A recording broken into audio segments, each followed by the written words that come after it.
오늘 본문은 우리가 잘 알다시피 우리의 구주이신 예수 그리스도의 죽음으로 인하여 생긴 일을 사도 바울은 우리에게 다시 한번 얘기하고 있습니다. 예수님의 죽으심, 주님의 죽음으로 말미암아 그 사실을 믿는 사람들에게 어떤 일이 발생하죠? 우리가 잘 알다시피 죽음으로 가고 있던 죄인은 그 누구든지 예수님을 믿으면은 구원받습니다. 쉽게 얘기하면은 천국에 가게 됩니다. 그 사실입니다. 근데 오늘 본문은 그 사실에 넘어서서 우리가 지금도 경험하고 있는 그 사실, 자주 있지만은 체험하고 있는 그 사실을 얘기하고 있습니다. 첫 번째로는 멀리 있던 자들, 서로 친하지 않았던 사람들이 예수님의 죽음으로 인해 가까워집니다. 13절에서 그것을 언급하고 있습니다. 오늘은 읽지 못했습니다. 어제 읽었던 본문인데 첫 번째는 멀리 있던 자들, 본문에서는 유대인과 이방인이죠. 예수님의 죽으심으로 인해 믿는 자들은 그렇게 가까워졌습니다. 친해졌어요. 화평케 되었습니다. 사람과 사람이 이렇게 가까워지게 되었는데 우리가 지금까지 자라오면서 내가 어떤 사람과 친하게 되는 경우가 있습니다. 여러 가지 있겠죠. 이유가 비슷한 성격입니다. 같은 관심사 등 이런 경우에 일반적으로 우리는 내가 혈육은 아니지만은 일반적으로 가까워지고 친해지게 되는 경우가 있습니다. 근데 교회는 특이해요. 같은 성격이 아니에요. 외모도 다릅니다. 관심사도 달라요. 혈육도 아닙니다. 그런데 한 공동체가 되었습니다. 가까워지게 되었어요. 누구로 인해서 그러죠? 예수님의 죽으심으로 인하여. 모든 세상의 모든 사람이 가까워진 게 아니라 예수님의 구원 사역을 믿는 자들이 주님 안에서 이렇게 가까워졌습니다. 본문에서는 유대인과 이방인, 당시에 에베소 교회와 바울 자신의 혈육인 유대인의 관계에 대해서 얘기했어요. 이 둘은 좋지 않았습니다. 싸워서 좋지 않은 게 아니에요. 보통 일반적으로 유대인들은 이방인들에 대해서 자신의 동족들이 아닌 사람들에 대해서 어떻게 생각하고 대했을까요? 주로 멍멍이로 여겼습니다. 상종하면 안 되는 관계로 여겼어요. 대표적인 그것을 어떻게 잘 알 수 있냐? 우리 주님께서 마가복음 7장에 보면은 이방인 여인 수로 보니게 여인이 예수님께 내 딸을 치유해달라고 다가와요. 그럴 때 예수님께서 어떤 비유를 말씀하시죠? 그 여자를 멍멍이로 취급했다는 게 아닙니다. 비유입니다. 예수님은 자녀의 떡을 취하여 개에게 주는 것이 마땅하지 아니하다라는 비유를 했는데 일반적으로 유대인들은 이방인에 대해서 개, 돼지로 여겼습니다. 가까이 안 했어요. 왜냐? 우리는 선택받은 하나님 백성이고 너희는 아니야 라는 생각 때문에 가까워질 수 없는 관계다라고 그렇게 여겼습니다. 이랬던 그들이 어떻게 됐어요? 가까워졌습니다. 친구가 됐어요. 화목하는 관계가 되었습니다. 누구 안에서요? 예수 그리스도 안에서 그렇게 되었습니다. 우리도 그렇지 않은가요? 우리를 보면 어때요?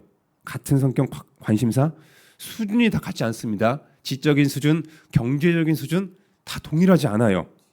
우리 교회 보면 어린아이도 있고 연세 드신 어르신들도 계시고 청년도 있고 집사님 30, 40대, 50대 중년들도 계시고요. 근데 그럼에도 가까워졌습니다.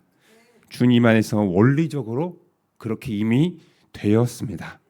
비록 우리가 현실의 교회에서 우리의 죄성 때문에 이것을 실천적으로 잘 드러내지 못할 뿐이에요. 하지만 예수님의 죽으심을 믿는 자는 단지 죄로부터의 구원, 천국으로 가는 것으로 끝난 것이 아닙니다. 이미 이 땅에서부터 서로 공통점이 없는 자들과 관심사가 달랐던, 전에 한 번도 만나지 못했던 동창도 아닙니다. 네, 그런 사람들이 교회에 와서 예수님을 믿음으로 화평하게 되었습니다. 가까워지게 되었죠. 남녀노소 모두 말입니다. 직업 신분에 상관없이요.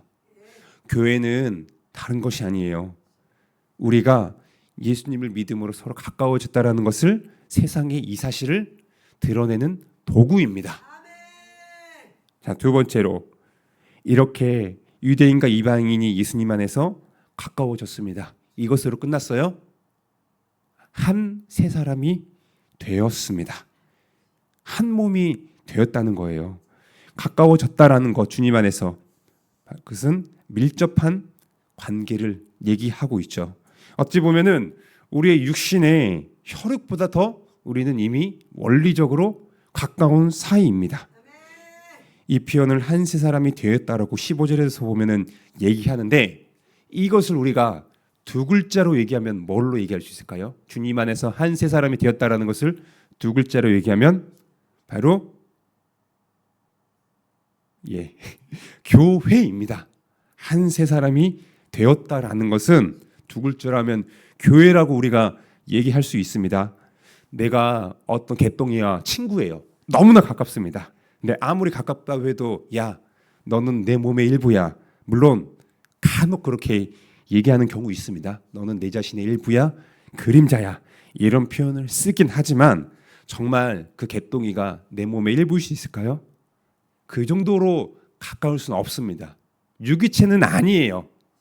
그럼에도 예수님을 믿는 우리들은 원리적으로는 어떻게 돼요?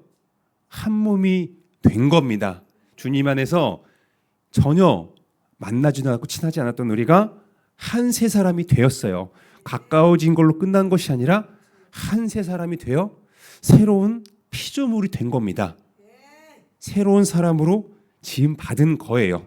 교회라는 공동체로. 세상에서 우리 사람과의 관계는요, 얼마든지 가까워지다 또 얼마든지 멀어지게 되는 경우가 있습니다. 이런저런 이유로 개똥이와 가까워졌어요. 정말 베스트 프렌드가 되었습니다. 너 없이 못 살아 고백하기도 해요. 그런데 어느 순간 개똥이에게 실망하기도 하고 또한 내 자신이 개똥이에게 배신을 하는 경우도 있습니다. 우리가 이미 크고 작게 겪기도 했고요. 주변에서 볼 수 있는 얘기입니다. 타인의 잘못이든지 나의 잘못이든지 가까워졌다고 해도 얼마든지 사람과의 관계, 세상에서 이런 관계는요, 멀어질 수가 있습니다. 그러나 우리 주 예수님 안에서는 가까운 정도를 넘어섰어요.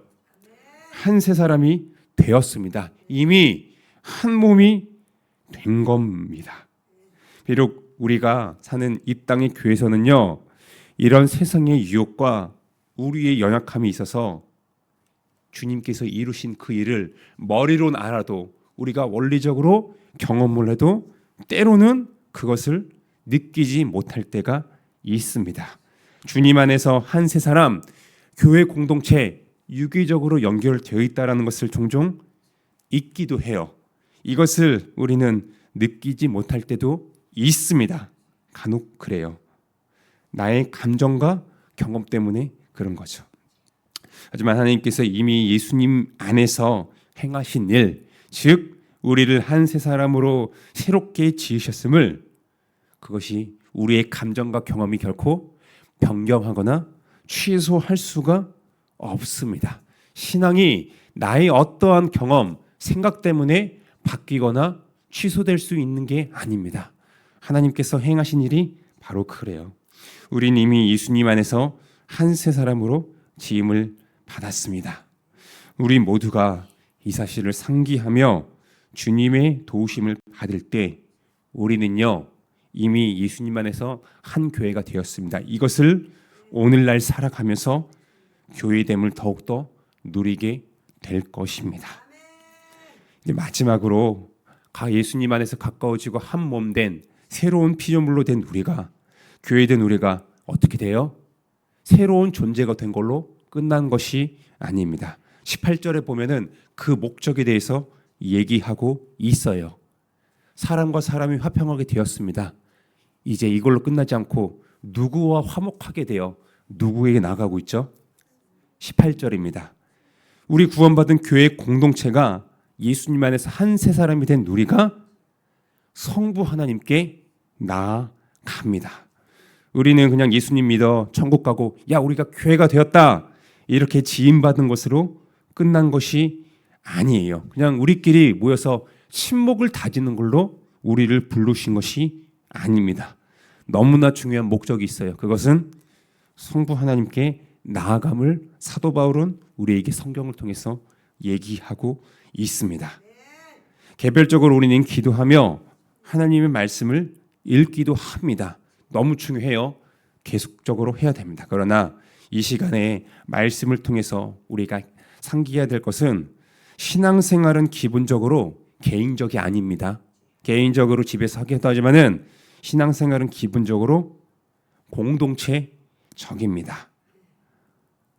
사도 바울이 오늘 본문을 통해서 뭘 얘기하고 있어요? 어느 한 사람이 구원받고 교회가 되었다가 아니라 멀리 있던 너희가 가까워졌어요. 두 사람 이상이면 공동체입니다. 공동체가 한 몸이 되었습니다. 유기적으로 밀접하게 그걸로 끝나지 않죠. 구원받은 교회 공동체가 함께 성부께 나아감을 얘기하고 있습니다. 공동체적이에요. 한 주 예수님 안에서 한 세 사람이 된 우리는 한 성령 안에서 한 성부 아버지께 나아갑니다. 지금도 그러고 있고요. 우리가 사는 시대가 개인주의가 만연하죠. 우리는 나 혼자 신앙생활 잘하면 돼 이렇게 얘기하며 행동도 합니다. 그럼에도 우리는 이미 주님 안에서 한 세 사람이 되었습니다. 교회이기에 함께 합니다. 그래서 우리는 예수님의 이름으로 모이는 모든 공적인 모임에 힘써야 돼요. 교회는 예수님 안에서 한 몸 된 유기체이기에 나는 그것을 모를 수도 있습니다. 그러나 서로 간에 영향을 받습니다. 나는 빠져도 되겠지라고 생각할 수도 있습니다. 그렇게 행동을 할 때 그 사람뿐만 아니라 다른 남아있는 공동체에 영향이 갑니다. 하나님께서 이미 말씀하셨어요. 그리고 기뻐하시는 것은 뭐예요? 예수님 안에서 이미 한 세 사람 된 교회된 우리가 한 성령 안에서 성부께 나아갑니다. 이것을 말씀하셨고요. 이것을 하나님은 기뻐하십니다.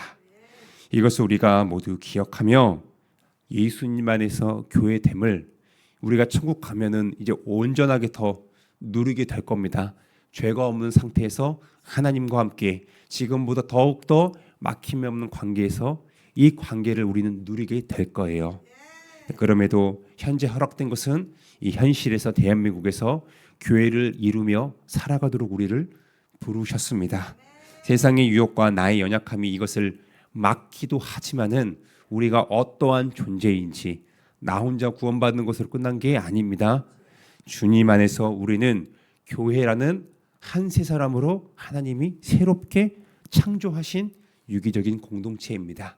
이것을 기억하며 우리 모두가 나 혼자 신앙생활이 아니라 공동체적으로 신앙생활을 한다는 것을 기억하며 오늘도 앞으로도 그렇게 살아가는 우리 모든 식구들이 되기를 주님의 이름으로 축원합니다.